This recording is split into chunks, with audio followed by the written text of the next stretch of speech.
Proportional Response, Book 1, Chapter 14, Part 22, When There Are No Words. Kasler sat with a white-knuckled grip on his console and looked over to see Henry had a similar grip on his own console. His mind, probably trying to rebel against the tension, floated an idle thought at him about blue and pink skin, both having the same color in such conditions, but the thought just skidded across his consciousness as he stared, unblinking, at the human warship diving headlong towards its own destruction. He winced as the Istanbul took another hit and its first primary cannon became a separate icon on the plot. Come on, one more hit and you will have that ship disabled. You'll be able to prevent whatever horrible fate you are sacrificing your lives to prevent. Make it. Make it. The ship twisted, trying to get an angle where it could bring its second cannon to bear. Just a little farther and... no. An FTL missile finally found its engine bay, and the Istanbul flared into a tiny sun. Then was gone. The tight anticipation that permeated the flag bridge snapped. Officers began to slump in their chairs, and Kasler heard a few strangled sobs. Hardin reacted with lightning speed. Radar. Where are those enemy military ships going? Why did they not have more of them engaging the Istanbul? And why are they not maneuvering to take on the rest of the Hunter group? They have to know how close they are to losing. Radar 2. I want you to coordinate directly with the radar officers on the rest of our military vessels and finalize vectors on all of those civilian ships. We have a hell of a rescue operation on our hands. Get started prepping for it. Special Group Hunter. I want, sir. I have vectors and plot on the rest of the enemy military vessels. Sir, they are docking with the Phoenix. Estimate they will all be within the ship before Special Group Hunter arrives. Hardin stared at the plot a moment, hit a few buttons to manipulate the giant hologram, and even Kasler could see that the radar man had it right. Hardin spoke again. Get me Captain Gorval. It only took a moment before a voice crackled across the bridge. Gorval here. Fleet Command. Captain, you are authorized and ordered to both break formation and take your ship engines past Red Line. Do what you have to do, but stop that ship. Acknowledged. Gorval out. Kasler only managed 2 breaths before the ships of the special group started to increase speed and spread out. A battle group trying to stay in formation was limited by the speed of its slowest ship. If the ships were throwing all caution to the wind, however, and risking detonating their own engines, then the largest ships with the biggest singularities moved faster in FTL travel. Basically the opposite of what happened when they traveled at sublight speeds. Timers appeared in the plot. One for time to intercept, the other for the estimated time before the Phoenix had loaded its ships and departed. The air seemed to quiver as those numbers changed. When the intercept countdown finally passed the Phoenix's countdown, everyone seemed to hold their collective breath. Then he saw it. The massive bay doors on the Phoenix started to close, and the engines on the military ships flared back to life. They began to maneuver to intercept the special group, and away from the Phoenix. A voice called up from the pit. Power spike. Singularity forming in front of the Phoenix they are. Then the massive Phoenix turned into a streak of light and was gone. Kasler blinked at the display, almost disbelieving what he'd seen. The ship had moved with a near impossible acceleration curve. He looked down at his display and started pulling up the sensor readings that had come from the ship. His eyebrows furrowed. This is strange, but I can't exactly figure out why. I mean, a ship accelerating like that should turn its occupants into a very thin paste on the bulkheads, but somehow I doubt. His display went blank. Then a copy of the hologram in the center of the room replaced the figures he'd been looking at. He shot a look over at Henry, who spared a moment to give him a sympathetic look and an apologetic shrug. What is it that I am still not allowed to see? You are building some kind of super colonizers, and yet something about them is still secret. Kasler considered asking Henry questions, but knew he'd get no answers. A disturbed and disturbing quiet settled on Flagbridge. Not a silence, just a sort of muffling of sound. Everyone spoke in soft voices. Even when someone needed to be heard across the room, They spoke with no greater volume than absolutely necessary. He saw some weeping openly, some not, but no eye seemed totally dry. Yet, with all that, no one stopped doing their jobs. Eyes remained intent on screens with mouths set in thin, determined lines and faces intent on their tasks. Henry and Hardin exchanged a look. Kasler could see unshed tears in both men's eyes and had to blink back a few of his own. Hardin motioned to Henry, who nodded and spoke in a voice just loud enough to be heard all across the bridge. Radar, what are those military ships doing? It looks like they have cut acceleration. A voice floated up from the pit.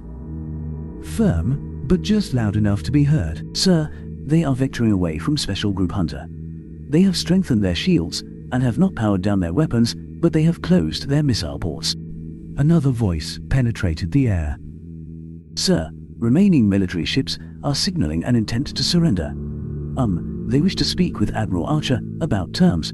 Many voices growled across the bridge, and Kasler had to suppress some spurious impulse out of his hindbrain, which had recognized that sound of pure, unadulterated fury coming from a pack of apex predators. Henry's hand curled into a fist and shook slightly. For a moment, Kasler worried that they'd refuse to accept the surrender, military codes of justice, and everything else be damned, and he had no doubt that the furious crew would carry out the order. He debated trying to intervene to prevent his friend from giving an order he'd regret later, when the man's eyes closed and his head bowed for a moment. The shaking stopped suddenly, and Henry's head rose. When his eyes opened, Kasler's heart ached. Henry turned hard, deadened eyes towards the comms officer. Send them the following, text only. We will accept their unconditional surrender if they cut acceleration and power down weapons immediately. If they have the codes to override the remote control of the civilian vessels, then they are to turn those controls over immediately. If they do as instructed, then the military tribunal they face will not have the option of execution as a punishment for their war crimes. If they do not have the codes, but otherwise comply, that deal stands. However, if they have the codes and do not turn them over, then execution will most certainly be on the table. End message. Henry's eyebrows drew down as he held the officer's gaze. Put that into proper format for a text transmission and send it. The officer nodded and turned to her task. Kasler noticed movement on the plot and saw that the ships of the Hunter Group had spun up their singularities and begun falling towards FTL travel. So that is what Hardin was ordering while Henry dictated that message. Henry then looked at another comms officer. Give me a fleet-wide channel. He waited a moment until he got a signal that the channel had been open, and spoke. Today is a dark day, my fellow warriors of the Confederation. Hundreds of thousands of souls have been lost to us, lost to infernal slavery. This is, however, no fault of any of yours. Every one of you, from your captains down to your least enlisted, have acquitted yourselves with honor, distinction, and the heroism I expect of Confederated warriors. We are at war with ideals which are, in themselves, inherently evil, and those evils managed a victory today. Sometimes, we can do everything right and still lose. Today is one of those days. This is a single battle, however, and not the war. We will rally, we will fight back, and in time, we will prevail. For now, however, we have many more civilians to save. Those ships are still locked on their courses, and even if we are able to return control to them, some will not be able to save themselves without help. You have given much, fought hard, and should feel proud, even in the face of this loss. I hate to ask more of you, but I must. Go out there, take care of the civilian ships put in your charge, and make sure these unfortunate people who were placed in harm's way make it home to their families. Do me proud, all of you. This isn't over yet. Archer out. Kasler took another look around the bridge and didn't see a single dry cheek. Eldia sat on the bed in Henry's room, waiting for him to return. They'd given her a video feed of the flag bridge, and she'd watched the entire drama play out. At some point, she'd stopped taking notes because her tears were interfering with the datapad and just set the thing to record. She hadn't expected to fall in love with Henry all over again, but the way he held himself and the fleet together after that. Phoenix ship went FT. He and Hardin had split command of the fleet at that point. each taking separate areas of that point. Responsibility. Both men had dried their cheeks and set to it with a will. It had taken hours and hours to rescue the civilians, but they'd saved everyone they could.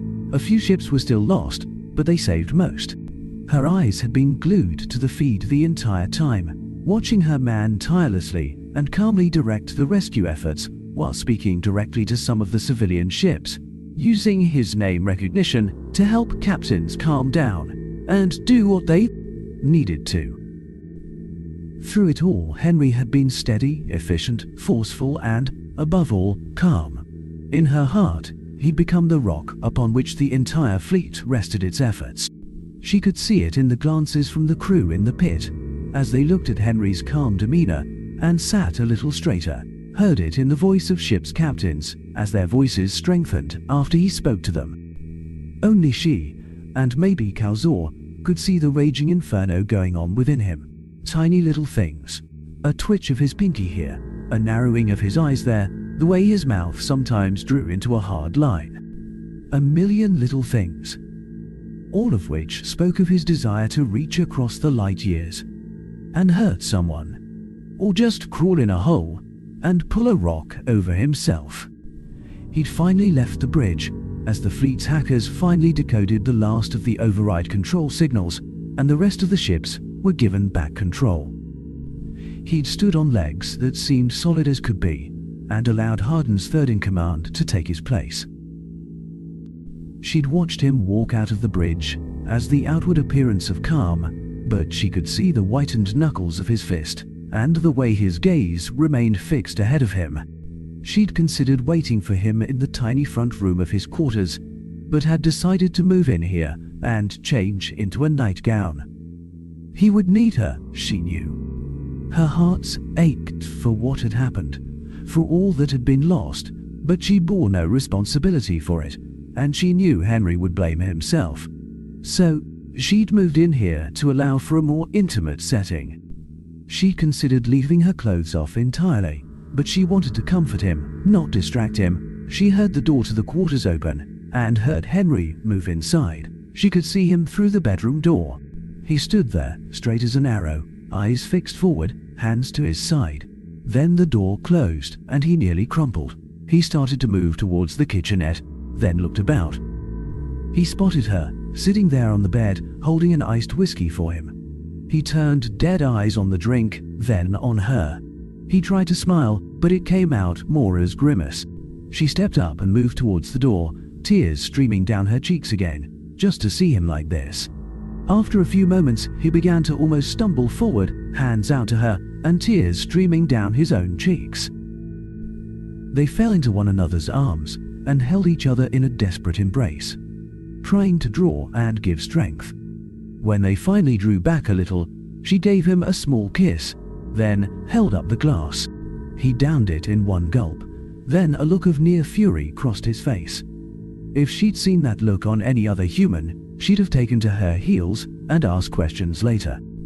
From her Henry, though, the look of fury turned downwards until his gaze fell upon his uniform. He began to pull it off, almost tearing at the buttons and clasps. She reached up to help him, and they had him down to his short clothes in moments. He tossed each piece of the uniform as hard as he could as soon as they got it off, a small sob escaping his lips each time. He turned towards her again, and his mouth worked, but only unintelligible words came out. Her breath caught at the sight of the furious pain in his eyes. She needed no words to express her love, understanding, and support, nor to know his struggle. She put her finger to his lips, took his hand, and guided him to the bed.